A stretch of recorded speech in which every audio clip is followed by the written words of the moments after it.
Olá gente, como essa é uma semana onde as pessoas comemoram o Halloween, eu decidi trazer uma série de vídeos contando algumas histórias que eu passei ou ouvi durante a minha vida. Não sei exatamente quantos vídeos serão, mas pelo menos 2 vídeos sairão. E desculpem se o teaser ficou meio assustador, mas essa era a intenção mesmo. Porém não se preocupem, não será nada macabro desses vídeos, fiquem tranquilos. E antes de começar, só um aviso, as visualizações têm caído bastante nos últimos dias. Então por favor, se você gosta do canal e quer ver mais vídeos, peço que curta e compartilhe com amigos. Porque dependendo de recomendação do YouTube, é esperar para morrer. Com isso em mente, hora do conto. Tonight's story is somewhat unique and calls for a different kind of introduction. A monster had arrived at the village. The major ingredient of any recipe for fear is the unknown. And this person or thing is soon to be met. He knows every thought, he can feel every emotion.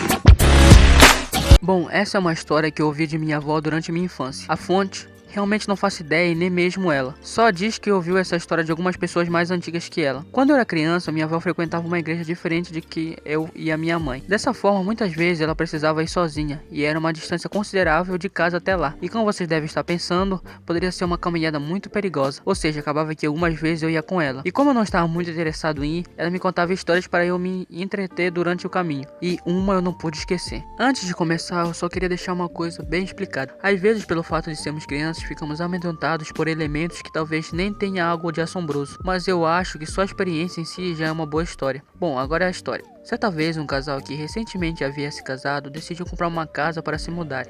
Então, eles acharam uma boa casa, grande com um bom lugar para se cultivar plantas e animais também. Realmente um lugar ideal para se ter uma família bem padrãozinho. Contudo, o casal, em especial a moça, só tinha um interesse a longo prazo, que era ter um filho. Como estava dizendo, a casa era praticamente perfeita, mas havia um problema.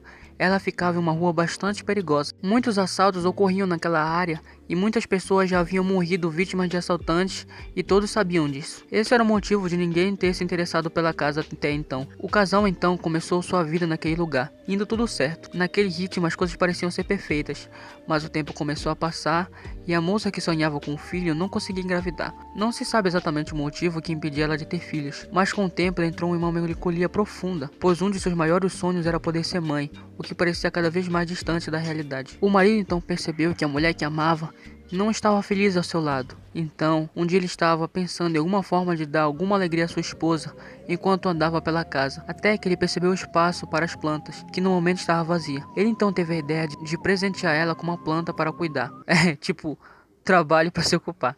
Mas tudo bem.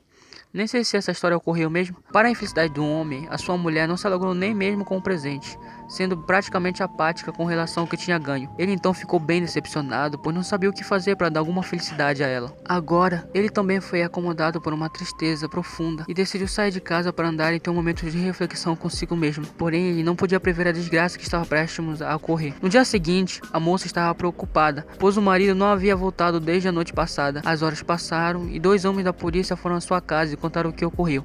Infelizmente, ele havia sido almejado e morto. Ela então desabou em lágrimas. Não por nunca ter tido um filho, mas porque nem agradecer pelo presente ela fez. Após o velório, ela se sentiu muito solitária, principalmente porque ele tinha uma mania de assobiar durante seu trabalho. E mais uma vez, eu não sei qual era o motivo por falta de informação. Sofrendo com o remorso, ela decidiu cuidar das plantas, pois era uma das poucas memórias que ela tinha. As plantas eram jiboias, que é bem comum de se ver em casas, mas para falar a verdade, eu nem sabia o nome dessa planta até eu pesquisar. Que plantas eram essas? Bem, os dias passaram e ela se reconfortava nas lembranças que as plantas davam a ela. Porém, a casa dela já estava sendo observada por alguns homens que viam ela solitária. Logo deduziram que ela estava sozinha, uma casa fácil de ser invadida. Eles planejavam um momento para poder entrar lá, só esperavam que ela saísse para poder entrar. E esse momento ocorreu quando ela foi passar um dia na casa dos pais. Eles então não perderam tempo e invadiram o muro da casa e se preparavam para adentrar o local. Porém, enquanto eles tentavam abrir a porta, eles ouviram um zumbido estranho. De primeira eles não identificaram o som, mas depois perceberam que era um assobio. Deduzindo que apenas uma pessoa poderia fazer esse som, eles decidiram sair, pois a casa não estava realmente vazia. Bom, segundo minha avó, o som vinha justamente das plantas, e toda vez que alguém tentava entrar na casa, ficavam intimidados com o assobio. Bem, ela me contou essa história e por algum motivo eu fiquei extremamente amedrontado com ela. Claro que eu, como criança, não fiz a ligação dos elementos da história, pra mim só era uma planta que assobiava e assustava os caras. Eu voltei pra casa com isso na cabeça e já havia ficado de noite. Enquanto voltávamos para casa, ela começou a falar com uma amiga na frente, mas eu estava precisando ir ao banheiro já fazia algumas horas, então decidi ir sozinho. Mas gente, eu juro, havia uma planta que eu nunca tinha visto antes ali em casa, tipo, parada, e tipo, tava ventando, e obviamente devido ao medo, e eu juro que eu tava ouvindo um barulho, eu não perdi tempo, tipo, eu vi a planta e eu corri, demorou muito até conseguir encarar aquela planta direito. Realmente parece um surto de uma criança idiota, mas realmente foi um período de bastante medo que eu passei com essa história. Bem, gente, como eu falei, essa é uma história que eu ouvi, então não sei se é alguma verdade no fundo. Eu também dei uma romantizada, né, pra ficar mais interessante, coisa de roteirista. Esse foi o vídeo dessa semana, curta, compartilha, se inscreva e até sexta.